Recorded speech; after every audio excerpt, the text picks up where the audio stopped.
"Move to the basement, Marcus, or we'll find you assisted living," my daughter-in-law demanded. I smiled, knowing what they didn't. Friday morning, a silver Range Rover arrived at the house. When my son followed me there, his hands trembled on the steering wheel. He finally discovered who his father really was.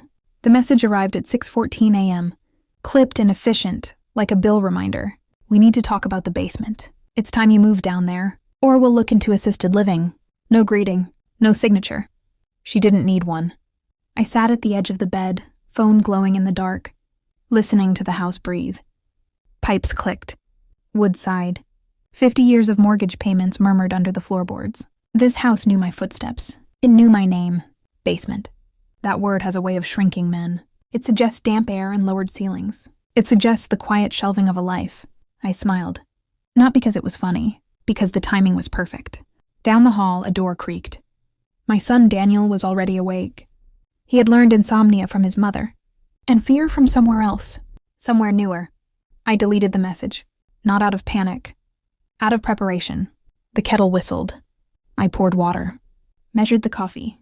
Routine steadies the hands. It steadies the face.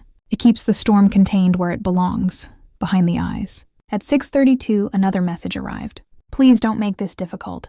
We're doing what's best." Best. That word always arrives wearing good intentions and leaves with the furniture. I looked at the framed photos along the hallway. Daniel at 7, missing 2 teeth, holding a fish he didn't catch. Daniel at 18, graduation cap crooked, smile unsure. Daniel at 32, wedding day, standing beside a woman who smiled like a locked door. She thought she was moving me. She didn't know she'd already stepped into my basement. They told me gently at breakfast. Or what they believed was gentle. Daniel stared at his plate, pushing eggs into neat borders.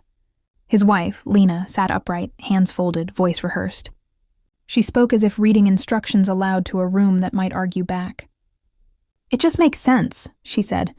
"You don't need all that space anymore." All that space. The words landed with the weight of assumption. The assumption that age empties a man, that years reduce him to clutter. Daniel nodded. Once, a reflex. He had learned that nodding kept the peace. It had cost him things, but he hadn't yet learned to count them. I listened. "I always listened," Lena continued. "The basement has been renovated. It's comfortable, private. We'll install a stair lift if needed." If needed. She glanced at my hands as if looking for tremors. I wrapped my fingers around my mug. Steam rose, steady. "And if that doesn't work," she added softly, "there are options.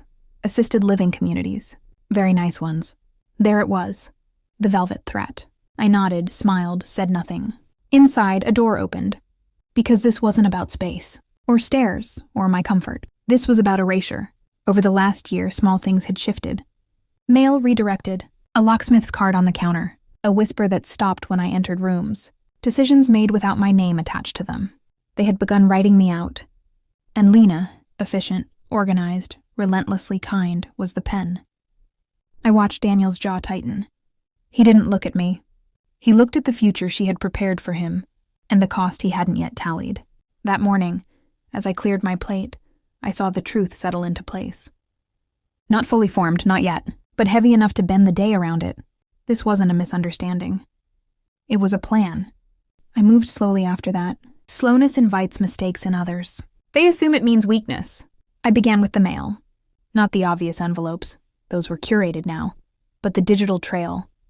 Passwords linger in houses the way dust does. On the family computer, I found synced accounts left open from hurried logins. Calendar invites. Bank alerts muted but not deleted. Patterns emerged. Transfers that didn't match expenses. Small at first.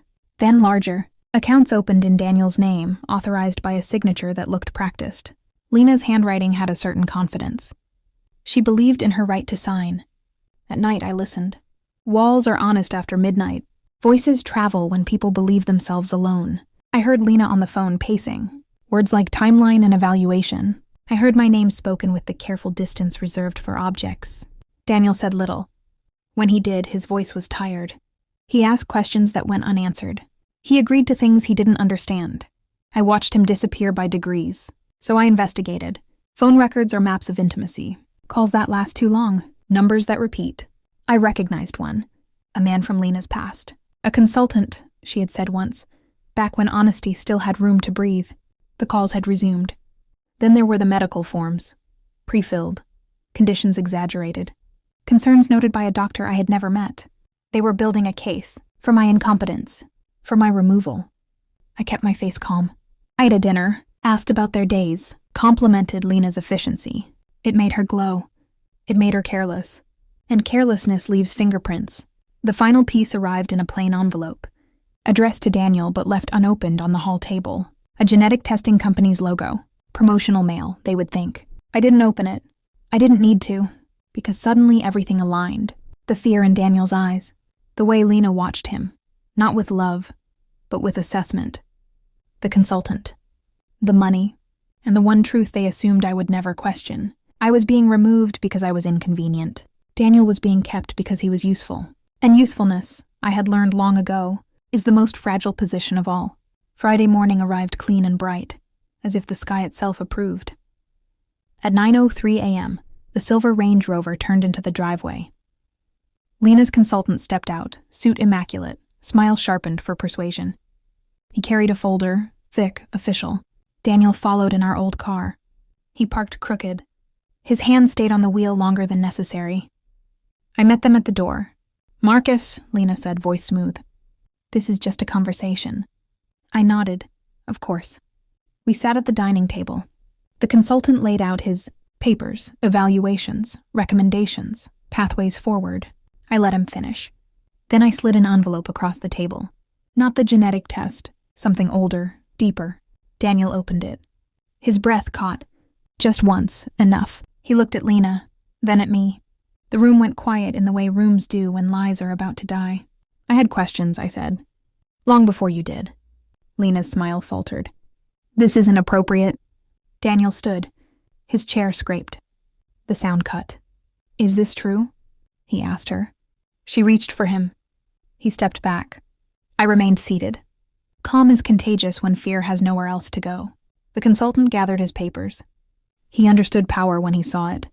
He left without a word. Lena's voice broke. "I was trying to protect us." Daniel laughed. A short, empty sound. I watched him see himself clearly for the first time. Not as a husband. Not as a son. But as evidence. I stood then, slowly, deliberately. "Basements are for storage," I said. "For what people don't want to see." Lena stared at me. Hatred flickered. Fear followed. "You wanted me out of the way," I continued. "So you could manage what remained?" Daniel looked between us. His world reassembled itself with brutal efficiency. I handed him the second envelope. This one he already suspected. He didn't open it. He didn't need to. Lena sank into her chair. I leaned close enough for her to hear me breathe. "You mistook patience for blindness." She whispered my name like a curse. I straightened. "I'll be keeping the house." Daniel nodded. Once, not a reflex this time, a decision. Lena gathered her things, left without looking back. The door closed.